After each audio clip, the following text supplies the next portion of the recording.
51 சங்கீதத்திலே 10 வசனம், தேவனே சுத்த இருதயத்தை என்னிலே சிருஷ்டியும், நிலவரமான ஆவியை என் உள்ளத்திலே புதுப்பியும்.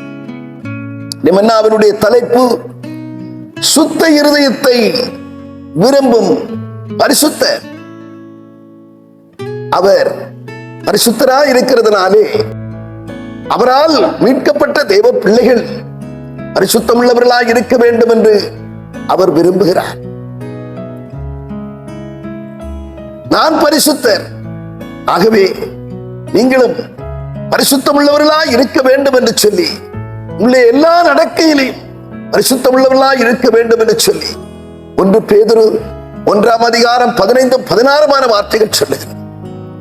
1 தெசலோனிக்கேயர் 4 அதிகாரம் 3 மற்றும் 7 வார்த்தைகள் சொல்லுகிறது.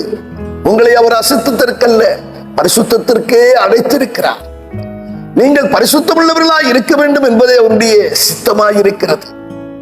எனவே அவர் தங்குகிற ஆலயமாக நீங்களும் நானும் இருக்கிறபடினாலே, தேவனுடைய ஆலயம் பரிசுத்தமாய் இருக்கிறதே, நீங்களே அந்த ஆலயம் என்று சொல்லப்பட்டபடியாக தேவன் தங்குகிற ஆலயமாக நீங்கள் இருக்கிறபடினாலே உங்களை என்னென்னைக்கு எப்போது பரிசுத்தமாய் காத்துக் கொள்ளுகிறதிலே சிந்தி உள்ளவர்களாய் இருக்க.